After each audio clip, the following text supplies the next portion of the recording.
Bienvenidos a Ciencia 360, el programa donde tomamos en serio tus preguntas acerca de ciencia y teología. Les habla Efraín Velázquez, arqueólogo y profesor de Biblia Hebrea para el Seminario Adventista Teológico Interamericano. Y hoy vamos a hablar acerca de los suelos. Siempre hemos escuchado acerca de la tierra como tierra, sin darle una definición específica acerca de lo que nosotros nos paramos o nos sostenemos. Pero realmente, ¿qué podemos aprender acerca de su composición? ¿Qué podemos hablar acerca del origen de la misma? ¿Y cómo nosotros podemos entenderla a mayor cabalidad? Para contestar esa pregunta, hemos invitado al ingeniero Max Laracuente. Max, gracias por estar con nosotros. Buenas. Sabes que desde pequeño yo jugaba con tierra y para mí tierra era tierra. Más adelante, cuando terminé trabajando en arqueología, jugando con tierra y viviendo de la tierra, pues entonces tengo que analizarla con mayor cuidado de lo que lo hacía cuando hacía pequeñas tortas de la misma. Ahora tengo una carta para leerlas, el Munsell Chart, en la cual yo puedo determinar los colores y poder ver la contextura y poder ver su elasticidad para hacer diferencia entre un nivel y otro cuando hacemos el análisis de estratigrafía, cuando estamos haciendo una excavación. Pero a pesar de que yo lo veo, los colores y algo de la textura, realmente no voy al detalle tan intenso como lo haces tú. ¿Cuál ha sido tu experiencia con la tierra también? Mira, primeramente que nada, cuando era pequeño, al igual, jugaba con tierra. Mi mamá ya siempre me llamaba la atención porque llegaba con las rodillas sucias, la camisa sucia, pero hoy me dice, sigue jugando con tierra. Vivo de ella. De eso se trata ahora. Básicamente podemos definir que el suelo es un material totalmente inorgánico que proviene de la descomposición de la roca en la corteza terrestre por varios métodos, pero es básicamente unas partículas que tienen un tamaño determinado, una granulometría literal, una composición ya sea de sílice o totalmente volcánica o totalmente sedimentaria, pero tiene un componente y un arreglo químico totalmente detallado y obviamente eso compone ese tipo de suelo. De acuerdo a la mineralogía, de acuerdo a los componentes, es el color que vemos exterior, lo que estereotipamos de la tierra, si es color naranja, si es un color marrón oscuro, un marrón claro, pero básicamente el suelo es un componente totalmente inorgánico, del cual proviene de la descomposición de la tierra. Cuando éramos pequeños también nosotros conocíamos que había dos tipos de manzana, o las rojas o las verdes.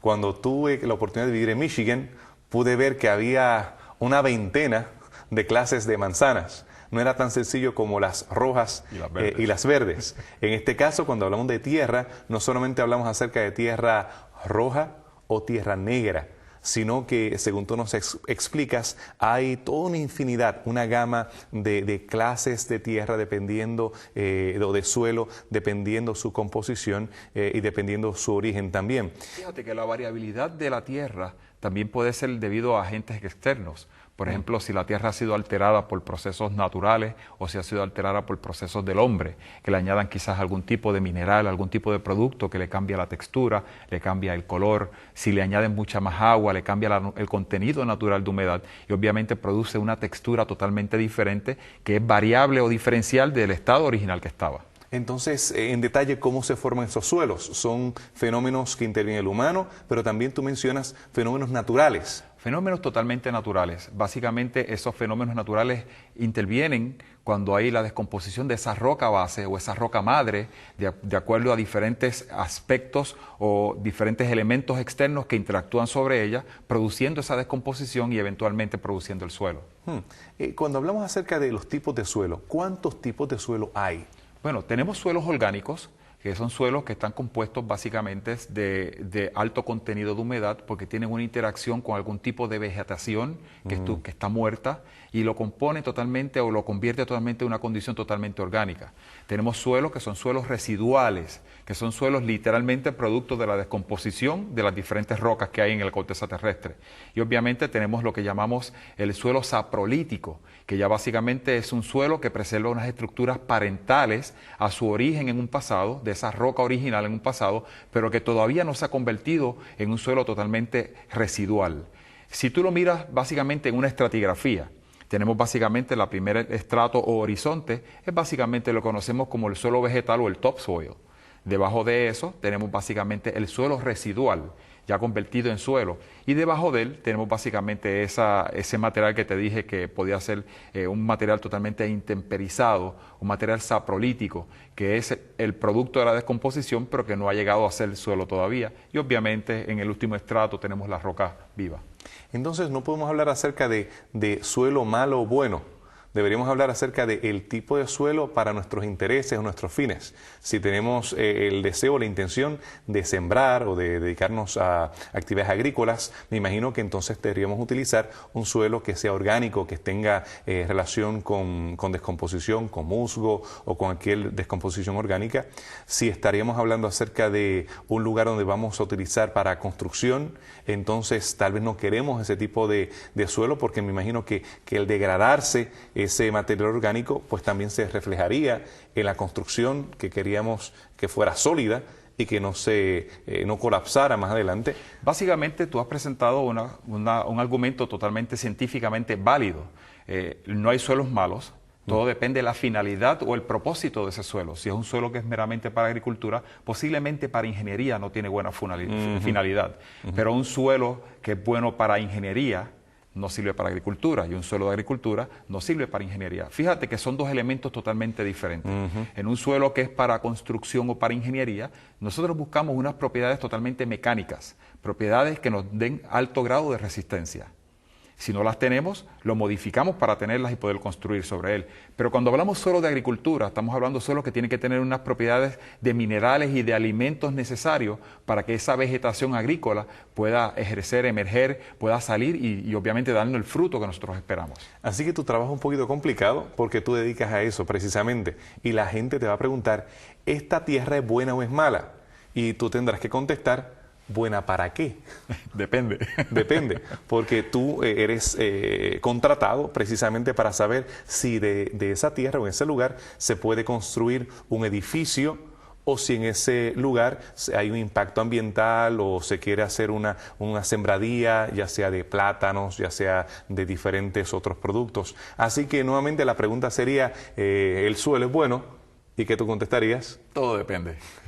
Y en ese caso tú tienes que hacer pruebas, me imagino, pruebas que determinan la cantidad de elementos que son los que son deseables para ese propósito. Sí, mira, hay una serie de pruebas que se realizan dependiendo de la finalidad, si es meramente agrícola el proceso o es meramente un proceso de construcción, que tú determinas básicamente qué tú tienes, qué tú necesitas y hacia dónde vas. Y esas pruebas básicamente nos dan una guía exacta de las propiedades mecánicas de ese suelo o de las propiedades agrícolas del suelo. Y entonces usted puede determinar y definir exactamente hacia dónde vamos en términos a la clasificación de esos suelos, de acuerdo a su finalidad. Y en este caso me gusta tu optimismo, porque tú me dices que realmente no hay algo que no sea fácil que no sea posible solucionar. En el caso de un suelo que no tiene esas propiedades orgánicas, pues tendrías que entonces traer el compost o traer todo lo que sea necesario, que en muchos casos es bien costoso para poder hacerlo. En el caso de un suelo que sea altamente orgánico, pues entonces, como te he escuchado decir en el pasado, pues hay que poner fundamentos, hay que meter mucho acero. De que es posible, pero claro, el costo sería increíble en ese caso. Nosotros le llamamos a eso una mejora al suelo o un ground improvement, donde tú diseñas tu estructura basado en las condiciones de suelo y tú mejoras tu suelo para que tu estructura sea sustentable, ¿no? Cuando hablamos de agricultura, pues si tú necesitas un suelo que tiene unas propiedades alcalinas muy altas o muy bajas, de acuerdo al producto que tú vas a sembrar, para poder desarrollarlo, pues entonces tú o mejoras la alcalinidad o bajas la alcalinidad. Tú puedes trabajar, hacer un ground improvement para la finalidad que al final del día tú tienes con ese suelo. Y entiendo que la Biblia te da bastantes oportunidades para ver eso, porque tenemos parábolas que nos hablan acerca de lugares donde hay muchas espinas, donde hay muchas rocas, y lo que se le llama la tierra buena, pero en ese contexto sería tierra buena ¿para qué? ¿Para qué? Es la tierra buena, y es irónico que en ese caso la tierra que es suave, que es como alto material orgánico, es llamada tierra buena, pero en otro momento dado, Jesús de Nazaret dice que donde hay rocas es bueno porque es donde edificas. Claro. Así que vemos que el mismo Jesús habló de buen suelo, dos elementos contrarios, depende del contexto. Claro. En una ocasión, el suelo bueno era el suelo que tenía material orgánico. Mira, cuando se desarrolla la historia bíblica y Jesús presenta este elemento de la composición de los suelos, si son suelos blandos o suelos sabios para construcción, básicamente nos estaba dando ya un pie de amigo al elemento científico moderno para saber exactamente qué suelo es bueno para construir y qué suelo es bueno para agricultura. Muy bien, interesante ver la Biblia a través de los lentes del geólogo. Pero háblame más acerca del intemperismo químico y el mecánico. Mira, cuando ahorita te presenté que para formar suelo hay que obviamente descomponer una roca.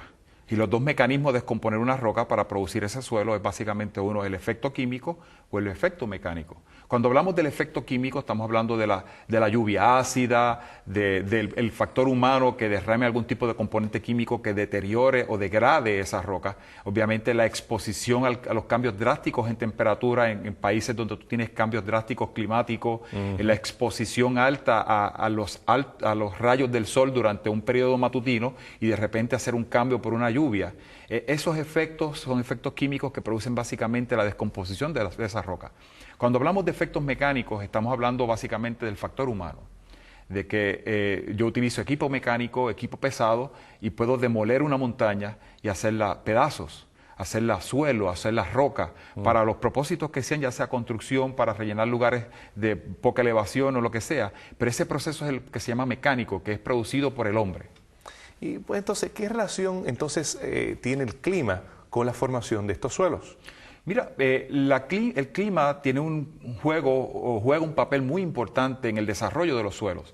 Los lugares, como te dije, donde hay cambios drásticos en temperatura, la roca se va descomponiendo y va llegando a su punto original, a su mineral básico que la compone. Y ese mineral eventualmente, nosotros al escarbar, en el caso de ustedes como arqueólogos, podemos encontrar ese suelo rico en esos minerales. O sea, el clima juega un papel importante, la lluvia ácida, los cambios de temperatura, la erosión, inundación. Y no solamente eso, los vientos, por ejemplo, hacen una transportación de esos sedimentos, de esos suelos, y los depositan de un lugar A hasta un lugar B. Y por eso podemos ir a lugares donde tú puedes encontrar un tipo de suelo que no te guarda relación por el tipo ambiente geológico, de dónde vino este suelo. Pero el clima, la temperatura, el ambiente que nos rodea natural es un elemento importante de la formación de los suelos. Mencionabas hace un momento como algo diferente la roca, presentaste como la madre del suelo. Cuando hablamos del suelo, hablamos acerca de los hijitos, pudiésemos tal vez inferir, y hablas acerca del origen de estos suelos y mencionas la roca como algo diferente. Explícanos un poco más acerca de lo que es la roca. Mira, la roca es básicamente un conglomerado de partículas o minerales totalmente inorgánicos que son los que dan esa masa, ese ground mass que la forma.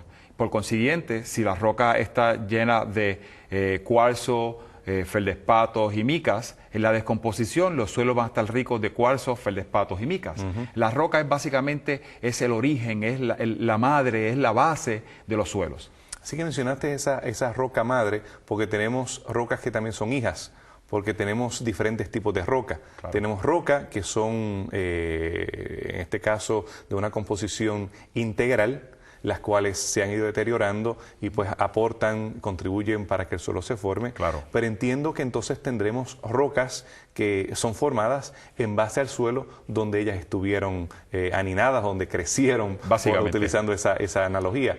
Háblanos acerca de estos tipos de roca. Ya sabemos que tú me has ayudado con los conquistadores, con los muchachos, les has explicado de una forma muy detallada y haciendo las colecciones, pero defínenos un poco más acerca de estos tipos de roca. Pues mira, cuando tú estudias la corteza terrestre, básicamente, antes de tú llegar a la definición de suelo, tienes que entender que son rocas. Ya te dije que es un conglomerado de partículas inorgánicas que componen esa masa general.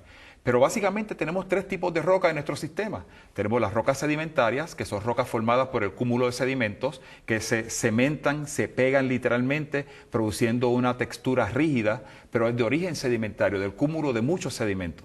Como me dijiste, una roca que se forma por pedazos de otras rocas. Esa es la hija. Esa es la hija. Tenemos la roca volcánica, que es la roca que se forma básicamente debido a las altas temperaturas que derriten la corteza terrestre, producen un magma y eventualmente el enfriamiento de ese chamber produce una roca volcánica.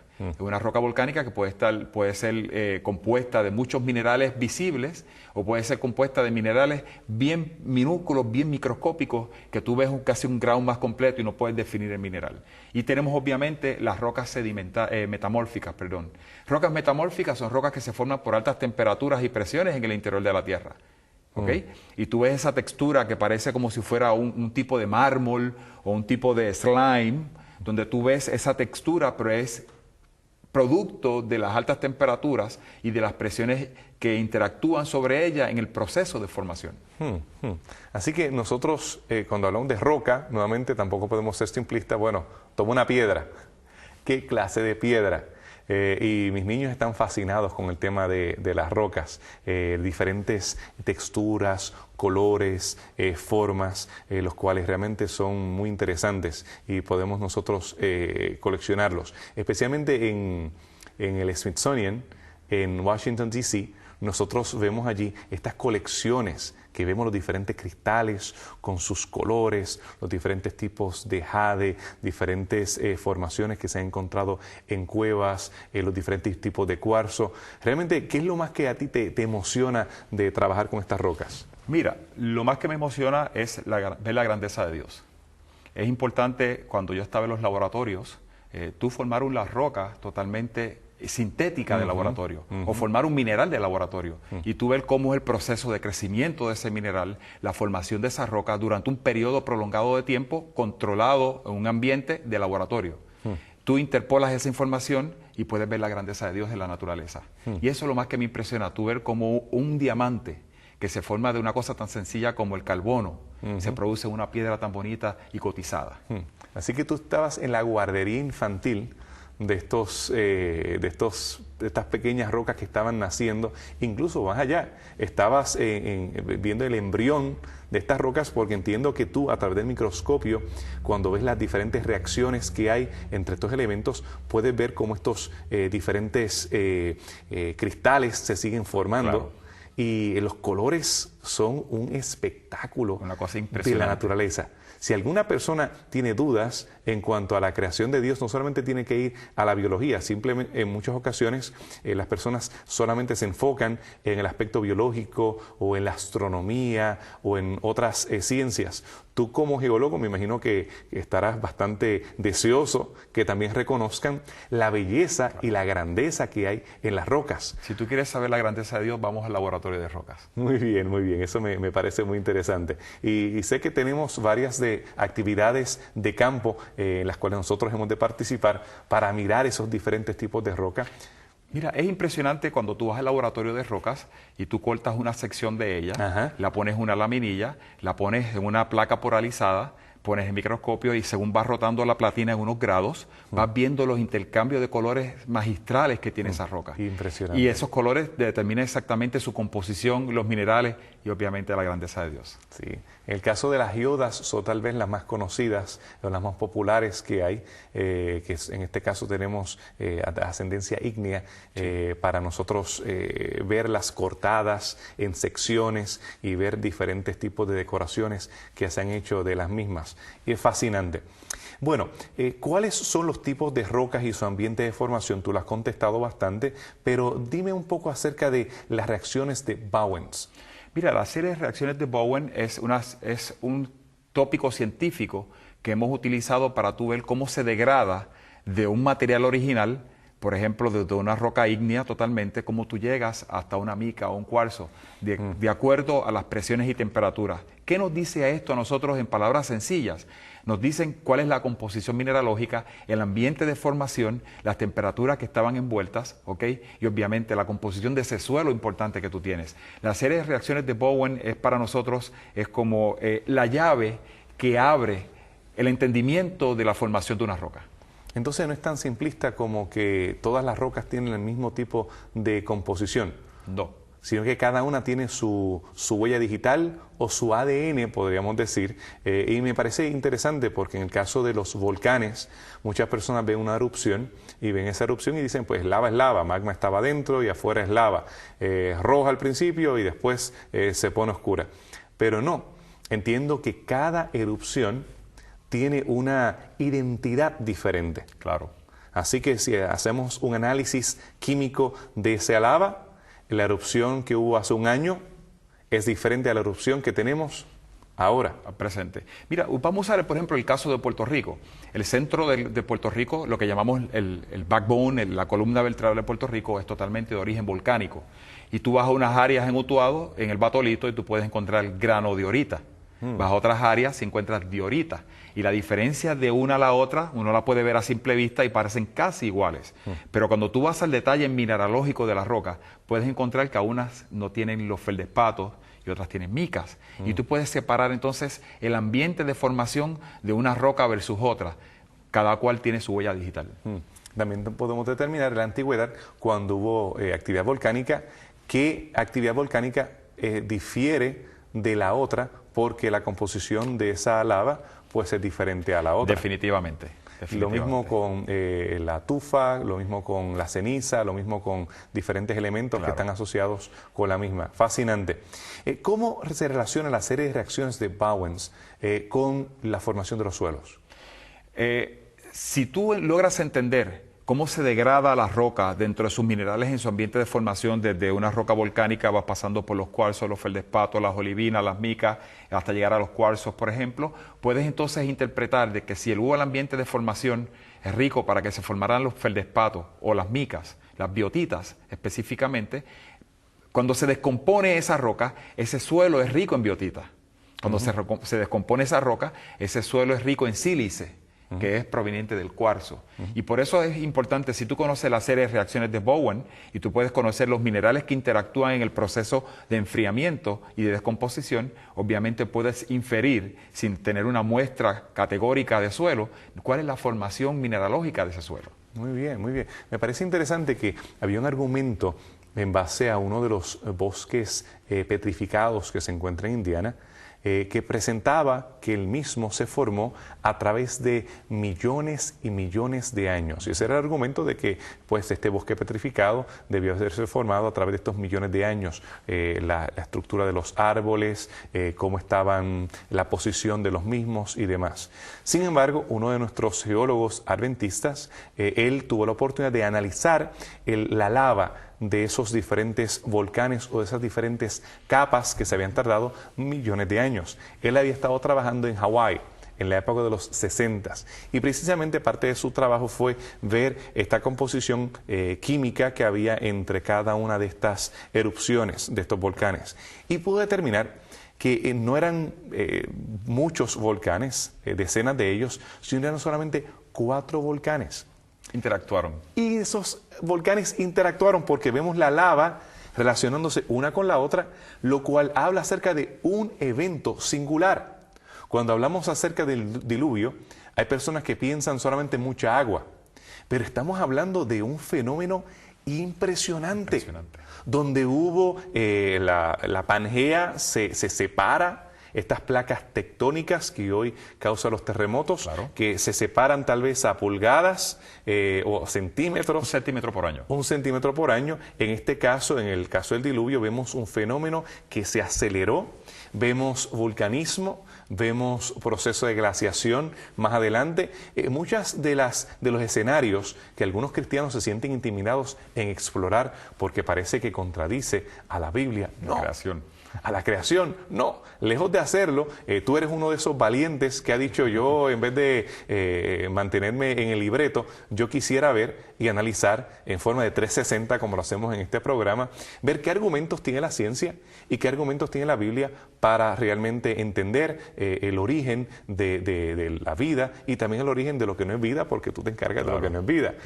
Y hablando en ese contexto, ¿qué podemos aprender acerca de los orígenes y la Biblia cuando estudiamos las rocas? Mira, cuando estudiamos las rocas nosotros podemos ver primeramente, como te dije ahorita, la grandeza de Dios.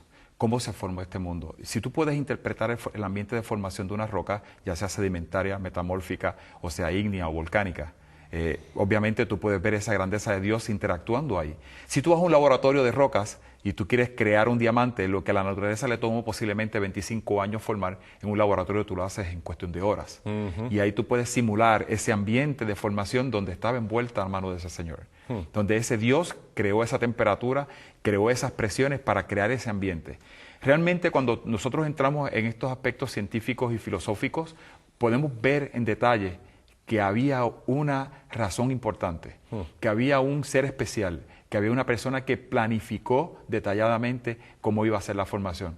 Lo que tú ves allá afuera de rocas, de suelos, básicamente es la exposición de esa grandeza de Dios. En el caso de la ciencia en general o la ciencia naturalista, a diferencia de la ciencia creacionista o biblista, nosotros tenemos que ellos definen estos fenómenos, esos procesos que se tienen que llevar a cabo a través de millones de años. ¿Por qué? Porque tenemos rocas que evidentemente son rocas viejas. No podemos, siendo honestos con la data, decir que esta roca tiene 2000 años, 6000 años o algo por el estilo. Es roca vieja. ¿Cómo tú entonces explicas, teniendo un paradigma bíblico, cómo podemos entender este fenómeno de las rocas viejas? Mira, básicamente, para ser simple con esto, yo creo en un Dios, en una formación. Cuando Dios creó la tierra, el globo como tal, y luego vino y separó las aguas de la tierra y comenzó la creación cronológica que conocemos. Posiblemente tenemos que entender y profundizar un poquito más por qué esas rocas que estaban allí tienen 6000 años, tienen 2000 años, tienen 3000 años, pero estaban allí. Dios las creó cuando creó el mundo y crea esa gama de interrogantes posiblemente en cuanto a la cronología de la tierra. Pero sí algo es certero y seguro, que Dios la creó. Entonces, cuando hablamos acerca de la edad de esas rocas, en el caso del uranio, por ejemplo, que su formación se supone que se tardara millones de años o miles y miles de años, en el caso de lo que tú sugieres, Dios hace una creación madura. Claro. Los árboles, si los cortáramos, tendrían anillos. Claro. Adán no era un embrión, claro, no era un bebé, era un hombre maduro. Así que no podemos entonces alejarnos de entender el concepto de rocas maduras en una creación madura. Correcto. Rocas viejas. Dios crea árboles viejos, Él crea rocas viejas. Claro. Si nosotros nos ascribimos a una cosmovisión bíblica, no deberíamos entonces tener problemas con aceptar ese tipo de explicación. Así que las rocas nos hablan. Nos dice mucho. Sí, tú has demostrado que las rocas, al igual que la Biblia, también nos habla de que las rocas hablarían. En estos últimos días las rocas nos están hablando. Y amigos televidentes, realmente no solamente tenemos que ver el cielo o ver la biología entre los animales o los seres humanos, sino podemos ver cómo las rocas nos relatan acerca de la perfección y el cuidado que tiene la divinidad. Su arquitecto, la forma en que ha cuidado de cada uno de nosotros y cómo tiene planes para cada una de nuestras vidas. Quiera Dios que tú te puedas anclar sobre la roca siempre.